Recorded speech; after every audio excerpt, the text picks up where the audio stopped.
다시 현재로 돌아옵니다. 자, 이 현재에서 해야 되는 건 바로 슬픔, 아픔을 어떻게 해결할 수 있느냐라는 방법에 대한 이야기가 나옵니다. 이 장면은 커다랗게 두 가지 장면으로 나눌 수 있는데요. 어떻게 나눌 수 있냐면, 친구가 와서 나에게 말을 거는 장면과, 그리고 어머니가 깨어나서 어머니와 이야기를 하는 장면입니다. 친구는 와서 수의를 장만했느냐, 그리고 묘지는 장만했느냐, 라고 물어봅니다. 준비하지 않았다고 하니까, 너 나이롱딸인 거 말이야, 라고 얘기하죠. 나이롱딸이라는 얘기에 나는 이제 대답을 합니다. 우리 고향에 선영이 있지 않느니? 라면서. 우리 고향은 개성 쪽 개풍군이야, 라고 얘기를 하고 있습니다. 이렇게 말하니까 친구는 변명치고 너무 구차스럽다, 라고 얘기하죠. 예, 이쁘게 두고 온 논밭 저당 잡고 돈 꺼내라 합니다. 저도 이 생각에는 동의합니다. 왜? 못 가니까요. 갈 수가 없는 곳에 선영이 있으면 뭐합니까? 묻힐 수 없는 것 아닙니까? 그래서 친구는 이렇게 말을 하는 거죠. 그랬더니 나가 뭐라고 대답하냐. 어머니는 비록 살아생전에 못 가셨더라도 돌아가신 후에만은 어머님이 선영 곁에 누우시길 바라실 거 아니니 말씀 안 하셔도 속으로 간절히 바라실 걸 뻔히 알면서 어떻게 딴 데에다 묘지를 사놓니? 라고 얘기를 합니다. 어머니의 소원을 죽은 이후에 들어주겠다 라는 나의 소망이 들어가 있는 겁니다. 그 순간 어머니가 깨어납니다. 호수개미 나 좀 보자. 이거 그냥 묻는 건데요. 나의 딸은 이름이 뭘까요? 호수기죠.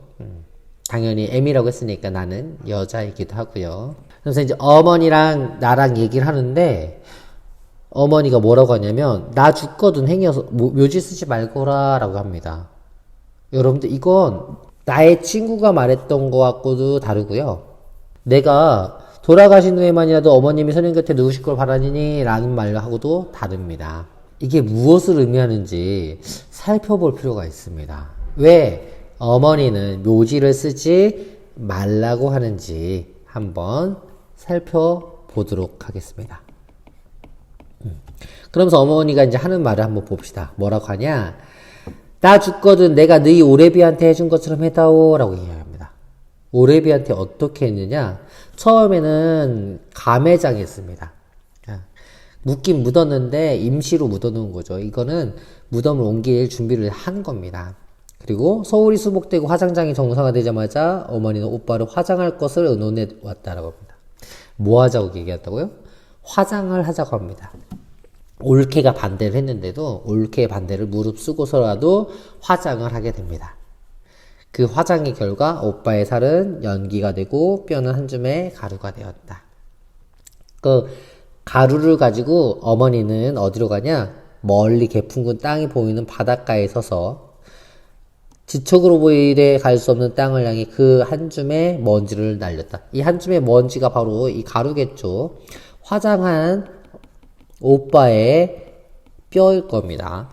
그 모습을 나는 뭐라고 생각했냐면, 우리 아까 말했죠. 우리 사건이 있으면 사건에 대한 서술자의 시선을 잘 봐야 된다고 말했어요.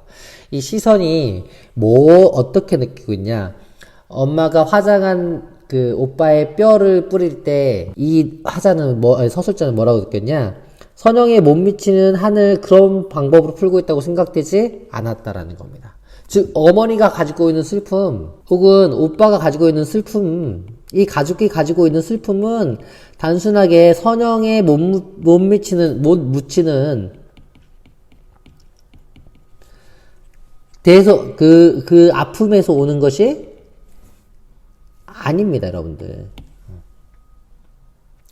오히려 무엇이냐? 어머니의 슬픔은 엄청난 것과의 싸움을 시도하고 있기 때문에 생긴 겁니다. 어머니를 짓밟고 모든 것을 빼앗아간 어머니가 도저히 이해할 수 없었던 분단이라는 괴물을 홀로 거역할 수 있는 유일한 수단이었다는 겁니다. 어머니의 슬픔의 원인은 뭐냐? 분단입니다. 안 묻혀도 되는 겁니다, 여러분들. 개인적으로, 가족적으로 가지고 있는 문제가 아니라는 겁니다. 선영이 못 미치는 아픔 정도라면 가 매장해놨다가 다시 나중에 옮겨 놓으면 되는 겁니다. 그러면 슬픔이 풀리고 아픔이 풀리는 거예요.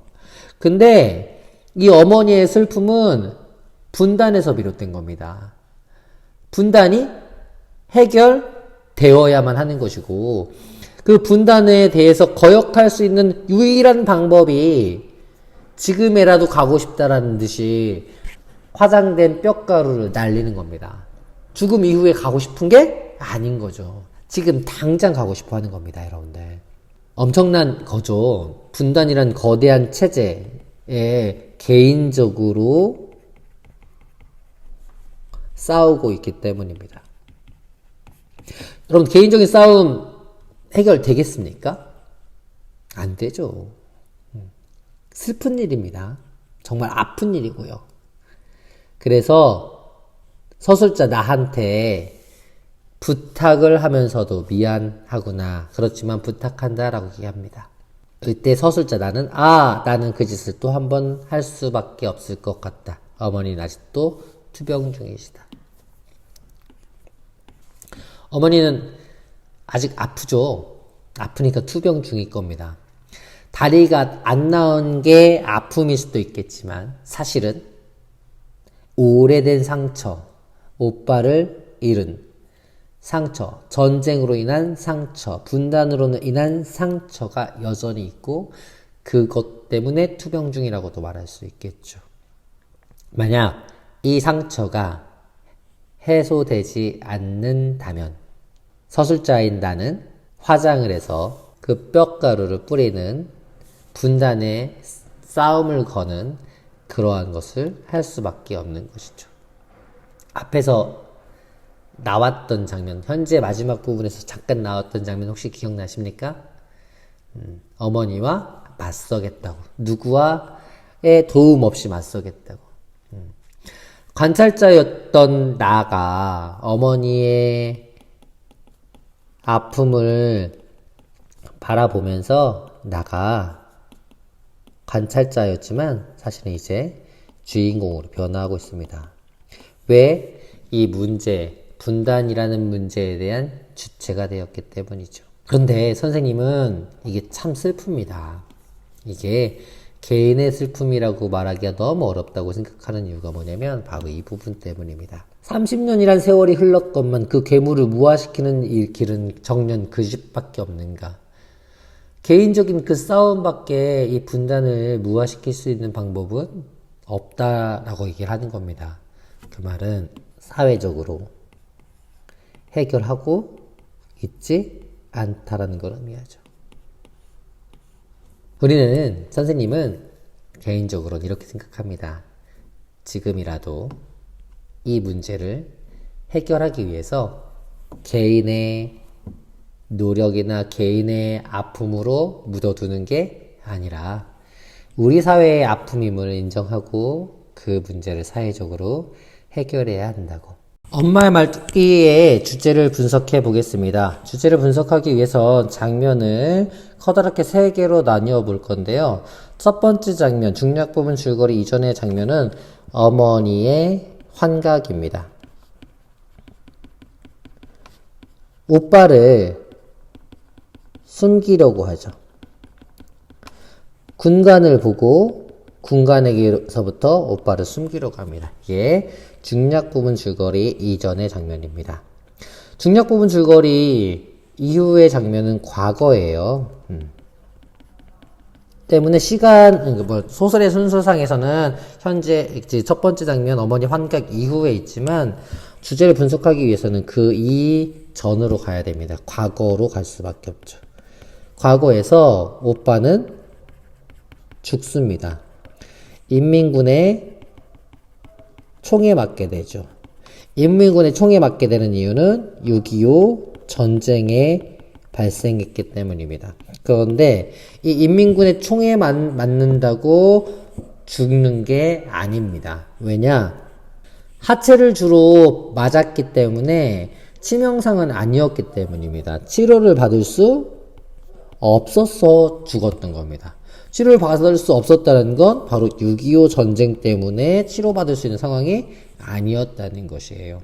즉 오빠의 죽음의 가장 큰 원인은 바로 6.25 전쟁이라는 걸 알 수가 있습니다.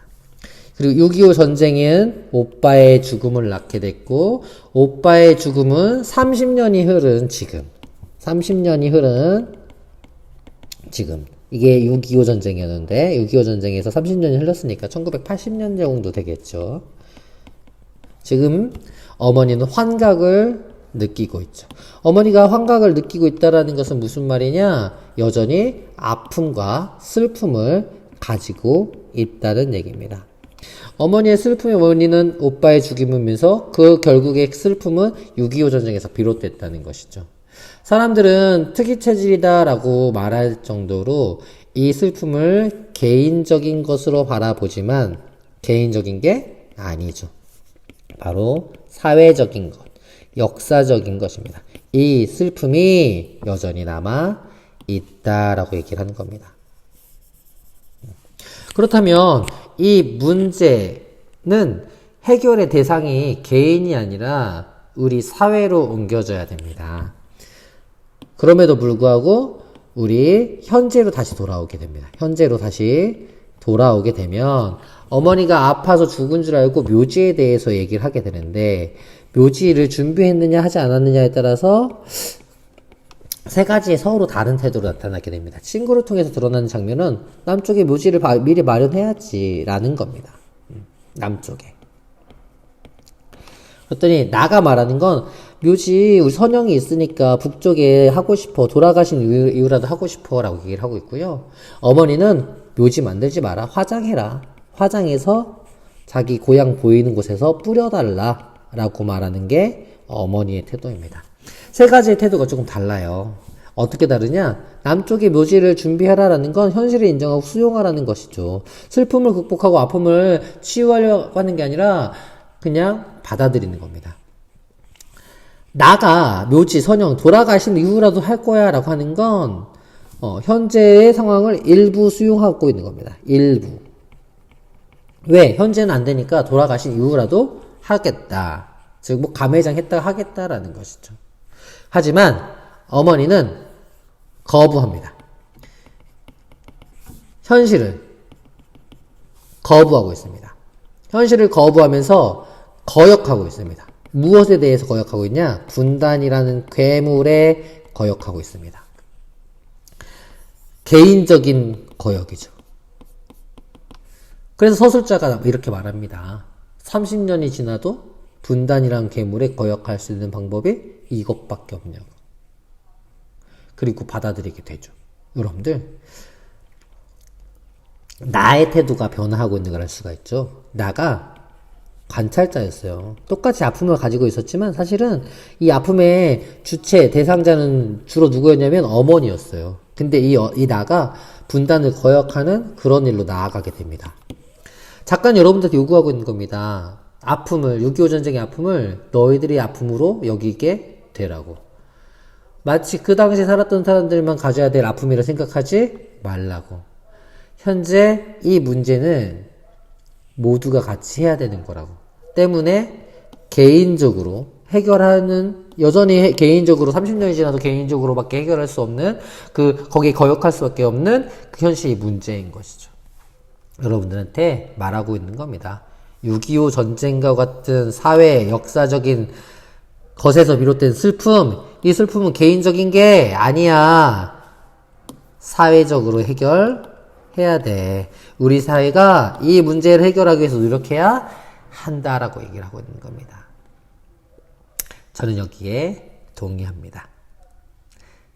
사회의 아픔은 사회에서 인정하고 해결해야 된다고 생각합니다.